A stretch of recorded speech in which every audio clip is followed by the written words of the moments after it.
Hey Raghunath, tell everyone about our Patreon community. Sure, Kaustubha. The Wisdom of the Sages Patreon community is an incredible online yoga resource. If you like the type of yoga wisdom and culture we share on the show, then our Patreon community is a great next step.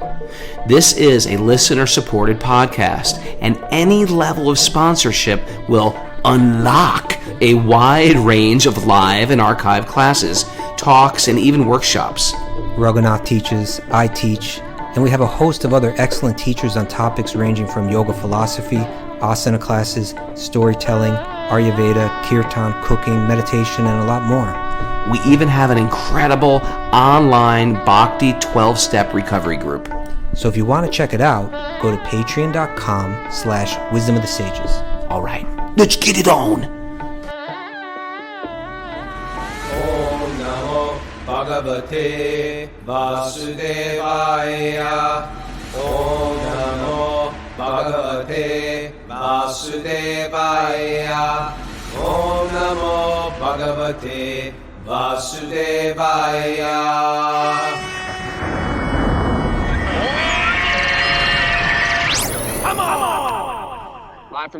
Live from Vieques, Puerto Rico. This is Wisdom of the Sages, a daily yoga podcast with your host Raghunath and co-host and senior educator at the Bhakti Center in New York, Kaustubha Das. Welcome to the show. Welcome to Sleeping Sunday, and welcome to Special Guest Day. Special Guest Day is every Sunday we interview somebody we feel has got an interesting story, and who's got a more interesting story than Paramananda Prabhu, dedicated Wisdom of the Sages listener, my cohort in crime since we were 16 years old, and guitar player for Shelter, Youth of Today. A lot of you guys know him through his music. Judge, guy's famous actually. Yeah, it is. He's famous. He's been in Guitar Player magazine. Every kid who plays guitar wants to be in Guitar Player magazine. Paramananda Prabhu was there. I had the pleasure of knowing him since we were children, and he watched me and I watched him go on our spiritual quest. Happened at separate times, but it happened, and then we did a lot of great fun things together. And anyway, good morning everybody. And if you're listening to this on Facebook, we do this every day wherever you get your podcasts. Could be YouTube or Spotify or Apple Podcasts. You can join us. You can binge listen to back episodes. It's basically a daily study of the Srimad Bhagavatam show. We make it into the Bhagavatam into a show. the word somehow. study is somehow maybe a little too formal. A little too tight, a little formal for what we do, but I'm a showman. Okay, Kaustubha, take it up. Take it away. Because you're in a different chair today, Raghu. You're like an interviewee. I'll be doing the interviewing. You and Paramananda, I'm going to interview. You ready? I'm going to interview Paramananda too, though. But yes, no. I'll wear different hats today. Okay. And also, we want to encourage people, if they have messages or questions for Paramananda, just throw them up on the chat board if you're listening live on Zoom. We got a gang that listen on Zoom every day. You can listen to them, and then Mara will field them and maybe raise her hand occasionally and throw out a question from the chat board. Does that sound good, Mara? Yeah, that's good. That means yes. That means yes. It's just like, okay. And let me just mention before we get started that today I'll be continuing the Bhakti 101 classes for people that are interested. We're moving along. It's getting deeper and deeper into it. And that's at 1 p.m. Eastern Time. If you want to tune in for that. Yeah, you could use the codes if you've already signed in on the codes today. If you need the secret codes, you can write to Mara at wisdomofthesages108@gmail.com. Okay. Wisdom of the Sages 108. Yeah. Yeah, Madhu is also offering an Ayurveda Q&A session this evening at 6 p.m. for our Patreon members. For our Patreon members, they can tune in for the Ayurveda Q&A. Excellent. He does that once a month, right? Yep. Okay. Yeah. So, Paramananda, welcome. Great to be here. All right. He listens every day. He doesn't miss it. Okay. Once again, I'm on my favorite show. All right. You guys are like Letterman and, I don't know, Johnny Carson to me. Mike You two Douglas, guys. maybe? Does anybody know who Mike Douglas is? Or am I that old? Who? You don't even know who Mike Douglas is. I Forget it. remember Mike Douglas. I remember Mike Douglas. Yeah. Oh, Merv if we Griffin. Climb up here. Merv Griffin, yeah. So last time we had you, like, I mean, you pop in, you know, on occasion in the morning, but last time we did an interview with you, I don't even remember. It was like June or something like that, maybe. It's going back some time. But we kind of got started, but we never kind of completed, you know, what I had originally intended to do in that interview was we talked about kind of how you came in, your kind of introduction and how you entered into the world of Krishna Bhakti, and then, you know, how that played out, how that played out in the band a bit. And we also talked a bit about how Raghunath got into it at that time too. But we never got into like Stories from the Road, which is actually the title of that podcast, right? Like what it was like to be on the road with that band. And let me just paint a picture. You know, obviously a lot of our listeners are familiar with Shelter, you know, but maybe there's probably a lot that aren't. But, you know, this was a band that was playing hardcore punk rock music. I guess Shelter started in the early 90s. Right. And it was introducing something into that world. You know, your previous band that both of you were in was called Youth of Today, which didn't introduce, but maybe really spearheaded, you know, a straight edge, you know, the kind of lifestyle of, you know, drug-free lifestyle within that punk rock scene, which was an interesting blend for sure, you know. And you guys really, with your music and the influence of your band, really kind of spearheaded a movement of straight edge with that. And also you introduced, and we spoke about this last time, you also introduced vegetarianism. Now, again, not introduced, there are other bands that had kind of brought it up, but really kind of pushing it forward in a big way. But then the band broke up. Raghunath went to India. You played in another band or two maybe in that period in between. And then you got into Krishna consciousness. And then in the early 90s, then the idea came about, let's start a band, another hardcore band, but let's talk about Krishna Bhakti. Let's kind of promote that through it. And that was the birth of Shelter, which was more, in my mind, and I'd imagine in your mind, maybe a more, I don't know if bizarre is the word that I'm looking for, but just like very interesting combination of worlds colliding there. It definitely was. You know, I wasn't in the band immediately. I didn't, you know, Raghunath started the band with different musicians. Right. But for some reason, he always asked me to help out. Like I did the very first Shelter tour. He just called me up. He's like, "We have no musicians, please." And he asked me and Sammy from Youth of Today to please play on that tour. And he also said, "Can you do it for free? Because I'm donating all the money to the temple." And it was a long tour. I mean, it was like a whole summer long tour. And I was just like, do I really want to go on tour for free for the whole summer? And then I was just like, yeah, why not? And then he also asked me to play. I played on the Free Will single, the No Compromise EP, which became Quest for Certainty. And so I played on some records. I went on tour, you know, before I went in the band, and I did it for nothing. And, you know, there's a concept in Bhakti called ajnata sukriti, which is unknown devotional service, where you just do something out of the kindness of your own heart that actually leads, you know, people to Bhakti. And I think it was that just a little bit of ajnata sukriti that I did that qualified me to actually be in the band later on. And that was Raghunath's strategy the whole time, right, Raghunath? Probably. I was just destitute. I never thought of it like that, Paramananda. It's true. Unknowing, it's not just pious activities. When you serve Lord Vishnu and the Vaishnava Acharyas, even if you don't know it, that sort of takes you out of the transcendental, that takes you out of the material realm and puts you in some transcendental realm. And it gives you like access into Bhakti. There's no ordinary way of getting into Bhakti. So that's very cool. I never thought of it like that. And it was amazing too, because, you know, there was a bunch of sannyasis on that first Shelter tour. So I actually got to associate with great souls too. And it really had an effect on me. That would be Gunagraj Maharaj, I assume. And Damodar Swami. Sridhar Swami. Yeah, there was a bunch. You know, I think it's one of these things also where Paramananda was at the stage in life He also was successful. He was also famous. He also, he was non-conventional. Like, he didn't care much of the material world. And he also saw things from an alternative paradigm. He was into health food and to natural living. We understood like alcohol is a waste of time. Fogging up your mind with intoxicants is a diversion, but a diversion from what?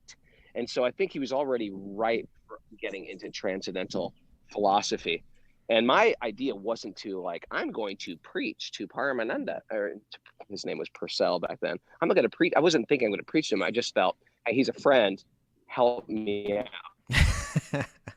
Right. That was exactly it for how and, I. Same with Sammy. What's that? Why don't you continue, Paramananda? When I was first, getting into Krishna, I think I had a very good idea in my life of what I didn't want. Like, I could see the trajectory of my father was a very successful businessman. We lived in a big house in Westchester. He had the two really nice cars, huge house, big backyard, everything you could want in the American dream. And I could see in a very real way he wasn't happy. Yeah. And he was frustrated, and all of that didn't translate into happiness one bit. And then I was straight edge. I knew that the path of intoxication didn't lead to any kind of like happiness. So I had come across all these things in my life where I knew what wasn't going to make me happy. But the question still remained, what will make you happy? And that was like a big unanswered question for me, because I was living in California. I had an easy job. I worked in the music business. I was in all these successful bands. I had a little, had fame on some level. And I knew that somehow or other, I wasn't feeling happy. It was like, what the hell is going to make me happy? I live on the beach. I have a ton of money. So that was really the big question that kind of brought me to Krishna. Like, I need to know the positive and not just all the negatives that had been involved. Right. It's the famous now what? It's like, okay, I got it. Now, I hear that from a lot of devotees. They get before they get into bhakti, they get all their material desires satisfied. You either got a family, or you got a cool single life, or you got a cool job, or you got enough finances. And it's like, now what? Now what where do we go from here? And I think that emptiness in the heart catches you. When you hear about bhakti, you're like, yes, yes, yes. And what's interesting about getting all those things when you're young? Most people will chase those things for their whole entire life like a carrot on a stick. If only I could have more money. If only I could have more fame. If only I could have more, attractive partners. If only I could have this. If only I could have that. We had all that when we were like just kids. And so also, I'm sorry. I was going to say, you're a guitar player. Like, you're a real musician. You love music since you were a child. Like, he was into punk and collected records since he was like literally like 13 years old or something, and like really listened to music, loved music. And for every kid who grows up playing the guitar, all they want in their life is to be in a band. And that was me for sure. Right, yeah. And the thing is, you got to live out that fantasy. There are still people who have that guitar and think, if I could just play in a band, then that would be the peak. Everything would be perfect, or my band would be successful, or I'd tour with the band. But you had it, and you realized this can't be it alone. At least this can't be it alone. In and of itself, this is not it. So you have had at that age what some people because fame is so fickle. It just decides, okay, you're going to get it, but you're not going to get it. Even though you're completely qualified, you're not going to get that fame. So fame is one thing. You can't purchase that. But you got that. And I feel like it was that gift for both of you and I to make us realize, this ain't it. We always have to clarify. I loved how you clarified it, Parmanand. You said we were somewhat famous. Our fame was somewhat. Like Mara's never heard of us. My wife has never heard of us. You know what I mean? But like in some circles, we were like the coolest guys in the world. It's very small circles, but very real Very circles. small Very circle. little pond. But It's a they little were, pond. but it was all around the world too. Those little circles were there, so for Yeah. sure. Yeah, I used to when I was younger and I worked with Cher, and my little kids were like, I was like, yeah, I'm What do you doing mean you raw worked food. with Cher? What did you do with Did you know Cher? I worked for I was a raw food chef. Did you know that? I was Cher's raw food. I No, kid you I didn't not, know man. this. I was Cher's raw food chef. Okay, cool. Um, and What is a? Okay, go ahead. Go ahead. oh, because I would go to my What you kids. I on was like, you're not peel gonna a believe banana it. for her, or what did you do? No, I blended it and charged her a lot more. Okay. I threw in a date and some tahini and charged her exponentially more. But anyway, I came home to my older kids who were little kids at the time. We go, yeah, Dad's working for a real, big famous musician, and they were like, her name is Cher, and they were like, is she bigger than you? I was like, yeah, she's a little bigger than I am in the music world, a little bigger.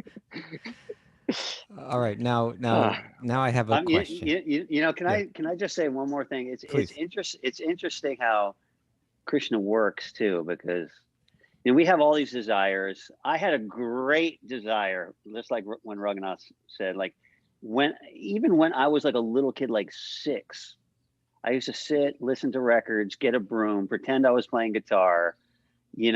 I really had a big desire to be in a band and to actually be like a big time musician. It was practically all I could think about from the time I was like a little kid.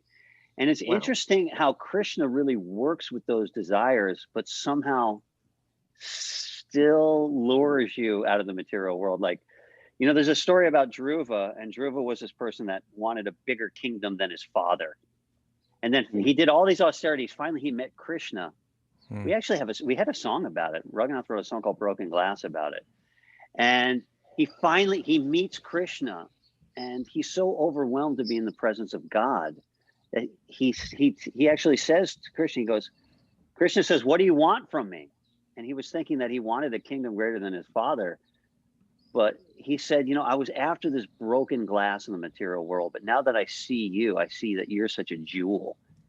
And it was almost like that for me, because Krishna actually gave me himself, and he also fulfilled. And then, so Krishna said to Dhruva, he said, you go back, you're still going to get the kingdom greater than your father, but you'll still have me also. And so that happened to me. Like when I decided I was going to give up music, I was never going to do it again. I was just going to be a brahmachari. I was just going to devote my life to Krishna. Somehow or other, I joined Shelter, and Shelter got really big. I was in Guitar Player magazine. My dream come true. Right. Somehow or other, I'm in Guitar Player magazine. We toured with No Doubt. We played arenas. We played shows in front of 100,000 people. It's still kind of like happened that Krishna still somehow fulfilled that desire, but still gave me him at the same time. It was a really wonderful reciprocation I felt from Krishna, that he still gave me that. Right. So I could see the shallowness of it, and still gave me himself at the same time. It was really perfect. It was really wonderful. Yeah, that's amazing. Broken Glass, I'll look for that. I know the Circle Jerks had a Broken Glass song too, but yeah, I remember that. So that was Broken Glass, but you'll end up with a swift kick to your ass. That was a different song. Yeah. Different theme, same title. Okay, he wasn't reaching back to the Puranas for the inspiration for that one. But so now I'm just going to jump right into the stories. I want to hear about when this Krishna Bhakti band of monks toured with the Sex Pistols. What was that like? All right, you're jumping right into the nectar. That's right. Yeah, it's funny. That was almost like another one of those Krishna fulfills your desires. The first punk band that I ever got into, it was a huge point. It was a huge turning point in my life when one of my friends, I was into Kiss when I was a kid, and I was really into Kiss. Like I loved Kiss, was obsessed with them. My whole room was really into Kiss too. My whole room was just Kiss posters. The whole room. It was like ridiculous. And then one time my friend, and then I was starting to get older. I was in like 6th grade, and you're in 6th grade, you're not a kid anymore. Kiss was sort of like a kid band with the makeup and the explosions and stuff. And I was really into music, and I was really thinking like, okay, what am I going to get into now? And I had one friend who said, hey, my brother's got this record by this band called the Sex Pistols, and they swear on the record, they say the F word. And I was like, oh my God, I got to hear this record. And I swear to God, it was such a revelation in my life. He put that Sex Pistols record on. And oh my God, I don't know what it was about that record, but I fell in love with it from the first 10 seconds. Like from the first 10, that record went on, Holidays in the Sun started. And by the time that song was over, my life was completely changed. I kid you not. It was like a real big thing in my life. I remember that record too. I remember my conception of that record was like, it was almost like evil, right? It was like, because the Sex Pistols were just considered. It was so crazy. Yeah, it was so across the line, and hearing that record, it was such a powerful, such a powerful effect. The second song comes on, and that's the F-bomb song, Bodies. Oh, man. This F. And it's just like, this is so wild and rebellious, outrageous. Yeah. I love it. And so from that second on, I became a punk rocker. Like that record really changed my life. I'm not even kidding. I became a different person after that record. Yeah. And so to be able to tour with them was like, it was just another, they made these huge posters. I wish I had one. Huge, almost like wall-sized posters. And it said Sex Pistols and Shelter. And I never got one. I really wish I had one. If anybody has one, I never saw them. Huge ones. You know who's got one? Roy has one. Roy, our drummer, has one. Really? Yeah. Okay, you hear that, people out there? If you're listening, me and Paramananda want one. He gets it first call. He got first calls. I'll get second dibs on that poster. But it was funny too, because I remember the first show we did the whole tour. It was a 2-week tour. It was the Filthy Lucre tour. It was the first Sex Pistols reunion tour ever. Somehow Where did you tour? Europe or America too? Europe. Okay. And we played some really huge, big festival shows too on that tour. But the first tour was a big club tour, and we shared a backstage with them at the first show in Berlin. In Berlin. Yeah. So we're all backstage. We're chanting. We had these deities that we had on tour. I just done a puja for our Gornitai deities. There's incense billowing backstage, and sure enough, the Sex Pistols walk in. It was just like, whoa, Jonny Rotten, Steve Jones, this is outrageous. Glenn Matlock. It was all of them were there. Paul Cook, and they all looked great. Like they looked good. And they must have been drinking spirulina and eating superfoods or something all those years, because they did look pretty good. And it was really cool because Steve Jones was so friendly. Steve Jones walked immediately up to, hi, I'm Steve Jones. How are you? He was really friendly. He was really awesome. I played the same guitar as him. And so I was like, he saw my Les Paul. Oh my God, that's such a cool. And we talked about Les Paul. He said, he noticed the back of my Les Paul was all scratched up. He goes, that's from your belt buckle, mate. You should do what I do. And what he does before he goes on, he takes his belt and he puts it to the side. So his belt buckle's at the side. Right. And he goes, look at the back of my guitar. Inside are tips. He goes, look at the back of my guitar. It's fine. Like, it's from your belt buckle. Turn your belt buckle to the side. And I was like, wow. So the whole tour, I turned my belt buckle to the side.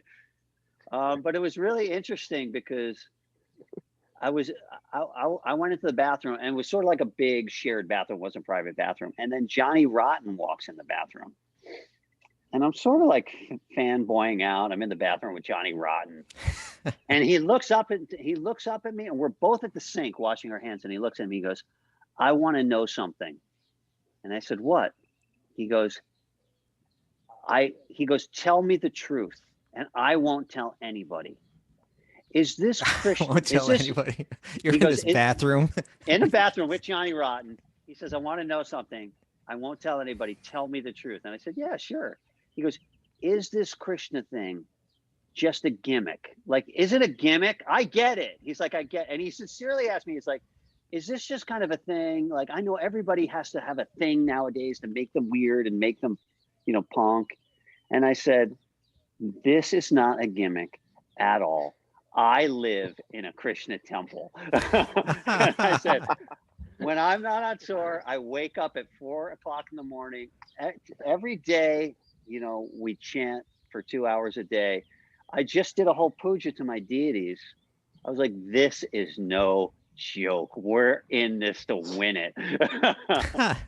And then he sort of looks at me, and he had a weird kind of almost like a tick where he would always touch his face. Mm-hmm. And so he was sort of looking at me. He was like touching his face, and he goes, "That's cool. Chrissie Hynde was into all that bullshit too. I can respect it." And then he walked out of the bathroom. And it was funny too, because when I got off that tour, I was at the Boston Temple for a Sunday feast, and Chrissie Hynde came to the Sunday feast at the Boston Temple.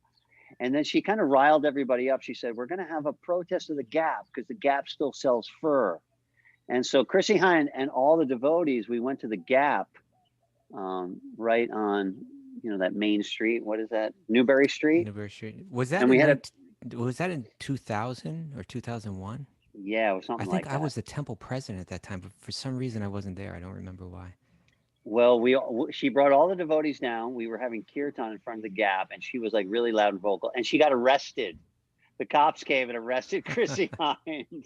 But yeah, she was a devotee. A great story. Pretenders. It seems like I met Steve Jones when I was like 16. Really? Yeah, because he used to play with Kraut all the time. That's right. He used to hang out in New York City. Yeah, and but he was really wasted, like super. Yeah, but well, nice I have a spin-off story. Does so it we did involve that. Lead on, Paramananda. You're not going to get a word in here, Kaustubha. Don't you get it? Well, if this is about Raghunath's story, I can definitely play with this story. Is that where you're going? Yes. So years later, I was at the LA temple and Raghunath Swami was there. And so I was talking with him after he gave his class, and he said, "Paramananda, you're into punk rock, right?" And I was like, "Yes, Maharaj, I'm into punk rock." He's like, "That's the type of music Shelter plays, punk rock, right?" So innocent. He had no idea what punk rock was. And I said, "Yes." He goes, "Yesterday, I spent the whole day with a gentleman that you may know. His name is Steve Jones from a band called the Sex Pistols." And I was like, "Maharaj, I love the Sex Pistols. The Sex Pistols changed my life. And I can't believe you spent that afternoon with Steve Jones." And I really started glorifying the Sex Pistols, and in particular, Steve Jones, for they changed my life. They were incredible. They made such a mark on the world. They changed the music industry. And I was just glorifying. And this had gone on for 10 minutes. I was in my enthusiasm for the Sex Pistols. And Raghunath Swami was just, like you said, he just kind of shuts up, Yeah, right. Yep. He started looking. He just didn't say anything, and he just he listened to me glorify Steve Jones for 10 minutes and the Sex Pistols for 10 minutes, and then finally he had heard enough, and he chastised me in a way where it was very effective. And this is all he said. He said, "Paramananda," he cut me off, and he said, "Paramananda, Steve Jones is just a lost soul in this world, just like the rest of us." And it was really nice that he said, "just like the rest of us." He included himself humbly in that, in that group. And as soon as he said that, I got it. Steve Jones, whatever kind of music he played and whatever fame the Sex Pistols had, he's a lost soul. He's a lost soul, just like the rest of us, struggling in this material world to find happiness and peace. And Raghunath Swami had just spent the whole day with him, and just that had become obvious that he was a guy that was struggling, that was asking Raghunath Swami questions of how to get out of this maze of the material world himself, even though he had some fame and his band had some success. And it was Go ahead, that's the mirage. That's the mirage of fame. It's sort of like the Wizard of Oz. We think because a person's famous, the fans like us, we think a person greater than they actually are. We think they must be mystical. They must have magical powers. They must have deep, deep insight. And also, although they have a technique, they haven't necessarily figured out how to escape the miseries of the material world. And I tell you, every time I met a person who was one of my heroes, I was sort of let down. Not in the spiritual spiritual circles, but in material circles. Like, oh, I finally met him. Ah, he's such a jerk. Oh, I finally met him. Not living up to Take what it I easy thought on he would Elvis be. Costello, okay, Raghunath? We know he broke your I had heart, a but bad Elvis experience. No, but it is true because karma makes these people bigger than life. But it's not like their integrity or their character makes them bigger than life. Oftentimes, these people that are bigger than life have the worst character. And so then when you meet them, you know, you see them on stage and you think these people are so big, but then when you meet them, their lives are often a mess. And let me tell you, Shelter got to play with a lot of big bands, and that was really like our takeaway. Look at these people, they're so famous. Behind the scenes that nobody knows. Let's not name names. No, we won't name names. Okay. But almost 100% across the board, except for maybe No Doubt. We did go on tour with No Doubt, and they were actually some pretty grounded, nice, regular people. But, you know, fame will really screw you up. And, you know, we've toured with a bunch of bands and got to hang out with a bunch of these huge bands. And it was always like, man, these people are just so miserable. Like, you'd think they'd be happy. They're actually miserable. It's so funny how fame is it's such an illusion. It really, really is. I think the trick of it is that, and how you tie it in with the spiritual philosophy, is that Maya has us thinking we're the center of the universe, and we try to move our way around this world to find people that will validate us and give us thumbs up and think we're cool. And sometimes we have a whole circle of people. You know, I was a nobody in high school and I became a yoga teacher. Now I have people that bow down to me, or whether it's in the music arena or whether it's in the workplace, where we've been trying to convince people that we're the center of the universe. And if you actually get fame, you start to get people to give you that validation. The soul, it's not the soul, is that the ego has always wanted. And what it does is it reconfirms the illusion that you are the center. But deep in our heart of hearts, we know, man, I'm the same old jackass I always was. And if you're a little honest with yourself, you'll be sad because you realize I haven't changed. I've just fooled a few people. And if you don't, if you absorb yourself in that fame, like, yes, I am great, you become an incredible anxiety, because there's so much anxiety to feel like at any moment the statue can be toppled. That's the problem with fame. The statue can be, and everybody knows it. At any moment, the tides can turn, and now the entire world is against you. We see it happen with Cuomo right now. He was the hero, and now everybody hates him. He could be a hero tomorrow. It's the fickle way fame is. And if you absorb yourself in your pleasures coming from your ego, that living there is nothing but anxiety. And, you know, I tell you too, for us in particular, you know, we did that band Youth of Today. Yeah. And, you know, we really came out of the gate promoting like higher consciousness. Like, we were straight, you know, in a scene that was just the darkest scene that you can imagine. We came out, we're like, you know, against violence, against drugs, against drinking, you know, we were vegetarian, healthy living. We were promoting like all these good values. And very, very quickly, we became almost like motivational speakers for the hardcore scene. You know what I mean? And it was really like that. And then you're like, you know, I'm 19 years old. Everybody's looking up to me like, okay, this guy's got his act together. Let's follow these two guys, Ray and Porcell. They've got their act together, you know? And it was almost like we had all these kids who were really looking up to us that like, you know, these two guys have some kind of like insight on life that we want to, you know about. And, you know, and so for me and Raghunath, it was almost like, damn, man, like all these kids are looking up to us like in a big way to be these people of, you know, walking a higher path. And people are really like latching onto that. And we're like, we're a bunch of 19-year-old, 20-year-old kids who don't have a clue how to live life. And it was like really obvious. And it was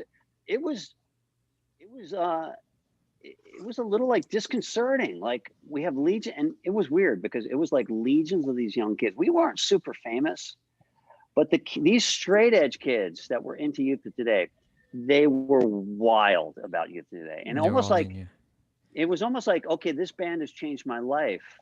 What do you got for us, guys? And I think that had a big deal for us to get into like Bhakti and Krishna and Shelter, because it was like, okay, we have to like step up to the plate and find something real in our life, something that we can hold on to. In one sense, straight edge is what you don't do, is about what you don't do, right? Yeah. But now, so what do we do? What do you do? Yeah. Sarah Koretsky says she was one of those kids. And yeah, and it was good for me in Krishna consciousness to find something that it wasn't like my thing that I was giving to people. It was like this timeless, really, powerful, process that had gone, time-tested process by great sages and great masters, for generations and generations, going back to time immemorial. And what you really had to do was you didn't have to figure it out yourself. Great masters had already figured it out. You just have to kind of, follow them and read their words and, follow these principles that were laid out by, great devotees of the past. And it was almost like that weight is off your shoulders. Now there's something that you've already found that's already like established, and you just have to kind of pass that on. And Kaustubha, yeah, I just want to add something to this. The stories are great. The real lesson I take away from both my experience and Paramananda's experience is, which I've seen it fail in people's lives. Like sometimes we get the realization, okay, I'm sick of the material world, and we get the realization, oh, what am I doing in this job? What am I doing in this relationship? What am I doing? Where do I want to go in life? And we get those deep realizations. And then when we practice bhakti, we can't figure out how to practice bhakti. And back in those days, especially, there was not really a community. Like right now, bhakti is different than it was when you and I were kids. It was like, you were sort of like in the temple, or you were out of the temple in some type of Maya, or you were in the temple and you weren't in Maya. Now it's much more community based. But I will say the principle is the same, which is we were fortunate not to have just moved into a temple and just been like, okay, you're going to be the temple pot washer, Paramananda, and Raghunath, you're going to be the temple floor sweeper, and like where you feel like sort of disconnected from your service, but you're doing it because you want to do the right thing. I feel like that can, for most of us, that can only last a short time. I really feel like our gift from God was the fact that we used our gift from God to serve God, meaning everybody has some type of gift. And if you can somehow tie that in to bhakti, it's your saving grace. To get into bhakti philosophy, to get into bhakti community is wonderful.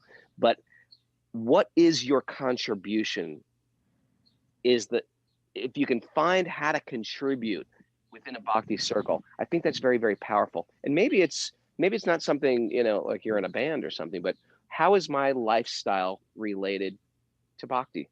How can I find a service I can sink my teeth in?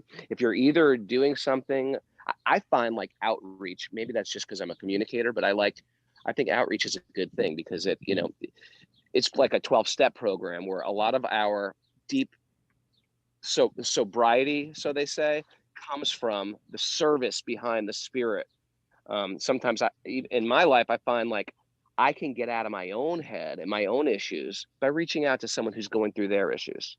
I found a lot of my issues went away when I had little children, and I realized these guys need me. Stop meditating on your own problems all the time. So there is a service for all of us within bhakti. And that's like a deep prayer. If you don't feel like you have that, how can I connect with what I do to serving, to seva? Instead of like, instead of just sort of like opting in for all the accoutrements, but not finding a disconnect in your service and your life. Does that make sense? Definitely. That's really interesting, because when I joined Shelter, and Shelter actually started to make some like waves in the music scene, the Krishna movement was split in half. Like, a lot of people really loved I what think we were half doing. is being generous, because Paramananda. I think half That's is true. very generous. There were some people that were really into what we were doing and thought this was so great. Look at these kids; they're using what they have to, to promote bhakti. Yeah. And then there was like, there was some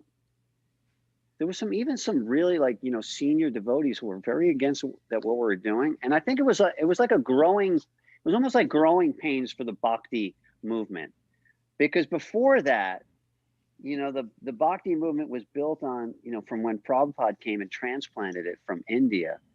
There was people that joined the movement that dedicated everything. Like, these people were so selfless. It's almost unbelievable, the austerities and the selflessness that they performed out of their love for Prabhupada to spread bhakti and Krishna all around the world. I mean, I really have a lot of respect, for those pioneers. They're pioneers, just taking on, like, sacrificing their entire life, giving up all their desires and doing whatever it can. And in one sense, it created a community and established temples, which are great things. Established temples, established some type of regulation. Because I think if you look back historically on other great saints, but they never established a mission, so to speak, what happens is the great saint comes and the great saint goes. And there's a few books around. But I mean, I haven't lived in a temple in 25 years. I'm not really connected in one sense to the institution, but I appreciate that. Hey, there's a temple here. I'm in the city. There's a temple there. Let's go check in, or let's go to that Krishna restaurant. So that was a sort of a gift that those early American devotees and European devotees did. They established like, a community, and sometimes very cool things too, like, libraries, printed books, establish a culture. I'm sorry to cut you off, but go on, Paramananda. Well, nowadays you have places like the Bhakti Center, which Kaustubha is, in his infinite wisdom, really kind of like sees that, okay, you have all these people. How can I build it? You have all these regular everyday people that could benefit from these Bhakti principles. How can I build a bridge and kind of meet them on their terms? And like, the Bhakti Center does this with great success. And so you had like this early days where it was like, it's all or nothing. You sacrifice your whole entire life, you shave your head, you join a movement, you do whatever is necessary, whether it's, and we kind of came into that. It's like you're washing pots all night long, and then you're waking up at 4 o'clock in the morning doing a whole entire morning program. Like, if you want to be into bhakti, that's what you do. And so we joined at this time when it was a sort of a growing pains, where it was growing out of that kind of old school thing into like a new thing, which was more kind of like progressive thinking of how we could share this with people. Mm. And we were very, very lucky that when we moved into that Philly temple, almost like randomly, the temple president was my guru, Raghunath Prabhu. Yeah. And he had a very broad vision of what Krishna Bhakti was, how to share it with people, very kind of like liberal minded. And so when he saw what we did, what we were doing, he thought two things. He thought, here are a bunch of creative musician kids. Like, I could engage them by washing pots and they're going to be miserable. They're enthusiastic, they're artistic, they've been doing bands for their whole life, they're communicators. Why not let just them do what they do, but do it for Krishna? And then he also saw it as like, look at all these people that are coming to the temple. Like, this is a great thing. You judge something by result. All these young kids are coming to the temple, which there were dozens and dozens. Here's a temple that could barely get anybody at the Sunday feast. And then his shelter comes and lives there. And now there's dozens of young kids, enthusiastic young kids jumping up and down in kirtan. Yeah. He saw the result of it. And so he always encouraged us. But there was sort of like micromanage anything also. Raghunath Prabhu was like, just do it. I trust you. Just do it. He gave us like full reins. He goes, listen, there's an upstairs here. Take whatever room you need. You need 3 rooms, take 3 rooms. You need 4 rooms, take 4 rooms. You need a basement, use the basement. Whatever you need. And he just gave us full facility to and unmicromanaged, and just said, do whatever you need. And he let it just organically grow, and it was really beautiful. And then it spread down to downtown Philly, and we had a Wednesday night program there where we'd literally go chanting at this kirtan on the streets. Literally the entire hardcore scene would show up, and we'd have It was amazing. We would do kirtans down the street with like dozens of hardcore kids shamelessly chanting Hare Krishna down South Street. It was awesome. It was what a sight. It was a very, very wonderful time of life, because on another side note, which some people don't know, that we opened a record company in the temple. We started, because that's what we did. That's what I did before in Paramananda was part of also, was we had a record company, and before we were devotees. And so he just said, we're just going to do the same thing, but a Krishna conscious record company. And we opened that in the ashram itself. Also sort of, it was just new ways to push into a whole new world. And it was sort of joyfully performed, because it's what we would have been doing anyway. But now without all the craziness and sanity that goes with ego and fame, and trying to enjoy your ego and trying to exploit other people because you're in a higher position, I felt like it gave me like secret powers to be within the material world, in the muck of the material world, but not touched by it. I felt very, very protected by all the craziness that can go on in a music scene. Well, let me ask you about that. Because generally when we're thinking someone becomes a monk, it immediately ideas of getting away from the world, stepping aside from the world, being a little cloistered, and not engaging your mind, even, what to speak of, like, your whole self, into the material realm, what to speak of, like the realm of rock and roll, the realm of punk rock, the realm of getting up on a stage and touring in a band, which is, in one sense, it seems like almost the antithesis of what would be a healthy atmosphere, a healthy environment for someone trying to live the life of a monk. It's so opposite. And then on top of that, within that world, within that punk rock world that you were operating in, there was so much tension, because, and we haven't even discussed this, maybe we'll have time to see, but like, there's so many people that were dead set against what you were doing. So not only were you dealing with, a sensual world, but you're also dealing with like a lot of blowback, on an emotional level, being attacked by, whether it's, in people's magazines, or people literally protesting your concerts and so on. How do you, how can you be, what was it that gave you the strength to continue to do that service, and maintain your spiritual life? I can say that we had each other, and we always would stay at, first of all, we never stayed at hotels. We always stayed at temples. So I think we were always in good association and around good people. When we went to Europe, it was unbelievable. There was Satchidananda Swami had some students that had a huge bus. It was like a tour bus, and the whole outside of the bus was painted like the first canto of the Srimad Bhagavatam. It was airbrushed. It was so cool. And in the front, it said the spiritual Skyliner. And they had ripped out all the seats, and they made a beautiful temple at the back of the bus. And that's what we would tour in. We would tour in the spiritual Skyliner with all these other brahmacharis. There was even some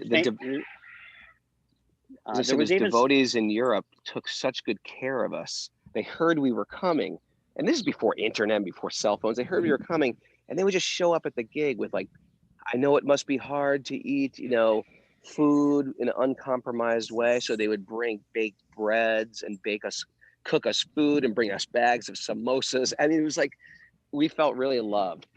Do our laundry. You come in after a show. The hardest thing to do on tour is doing your laundry. And I just remember pulling up to the Austria temple in Vienna, and the devotees just said, we're going to feed you. We came in like at midnight. We said, we're going to feed you, sit down. What time do you have to leave? Well, we have to leave at 6 a.m. Okay. The brahmachari stayed up, washed all our laundry, folded all our laundry. It's just beautiful. It's just a beautiful, sweet relationships we met on the road that are like have changed our life and given us an appreciation for bhakti so much. Kaustubha, one time we toured in South America, And the first thing we did was we did a program at the temple, and MTV came. And I forget what temple we were, like Buenos Aires temple or Rio something. Rio de Janeiro. And the temple was like, okay, you guys are going to go. Here's your chaperone. And they had this like little old lady devotee, and she came on the whole tour with us. They kind of sent her to, I guess they sent her to kind of like watch us and make sure we didn't get in trouble. Like, how much Maya can you get in? You got this sweet little old lady devotee, like cooking khichdi for you. Like, you know, but they actually like kind of tricked us and sent this lady with us, but it was sort of sweet at the same time. We loved her. Amazing. Yeah.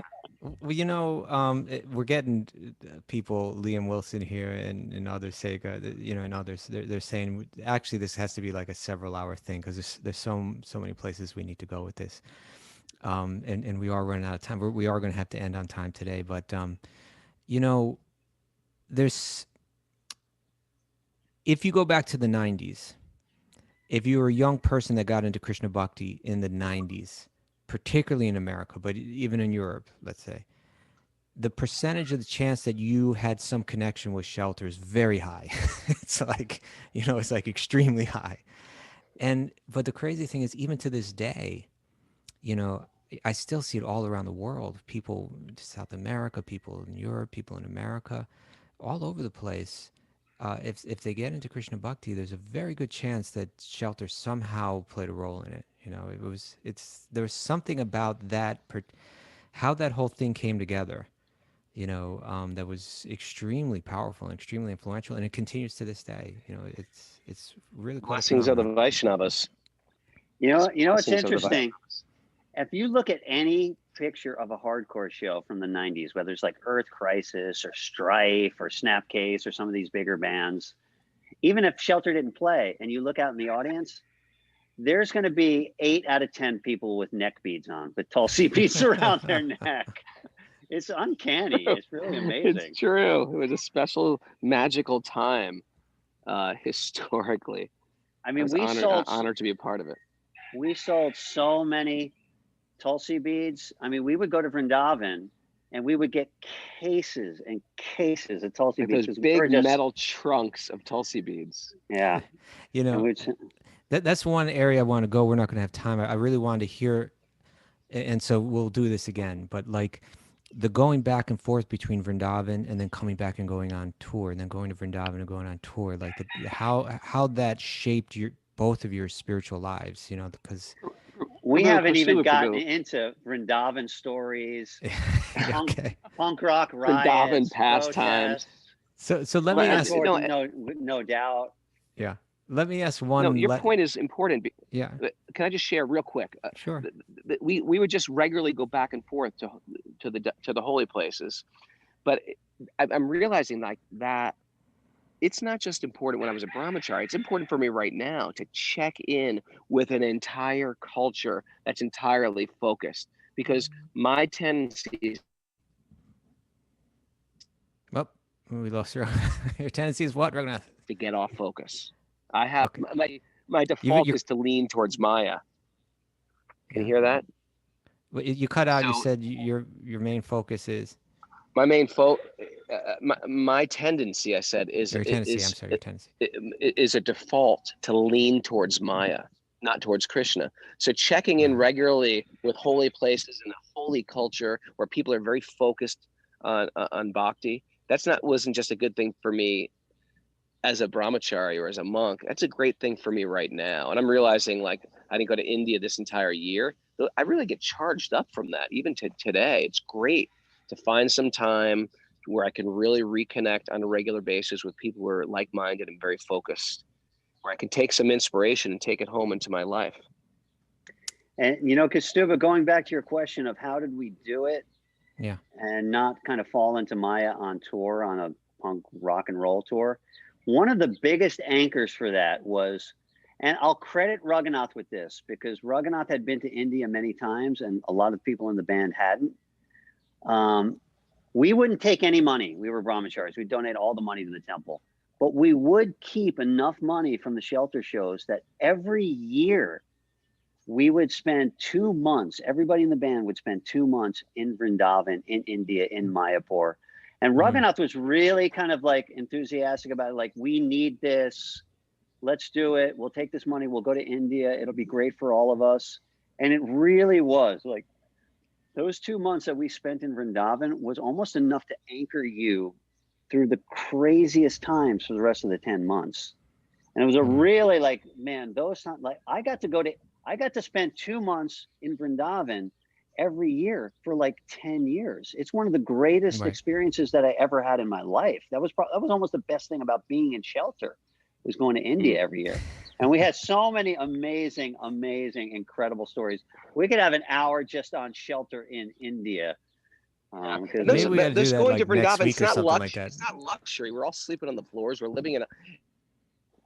No one goes to Vrindavan or goes to India for vacation, because you need a vacation after you come back from India. You go there to like recharge your batteries. You know, we're sleeping on the floor. We're taking bucket showers, you know, walking around barefoot. Especially back then, it was super austere. I remember coming back and being like, "Oh my God, a hot shower! Thank God." You know. Well, I'll tell you what. Let's bring you back real soon, even next week or sometime real soon, and let's hear about Vrindavan. I want to hear about that. I want to hear about how Mother Yamuna cooked a birthday cake for Pete Steele too. You know, we got to do that. Yeah, that was a great one.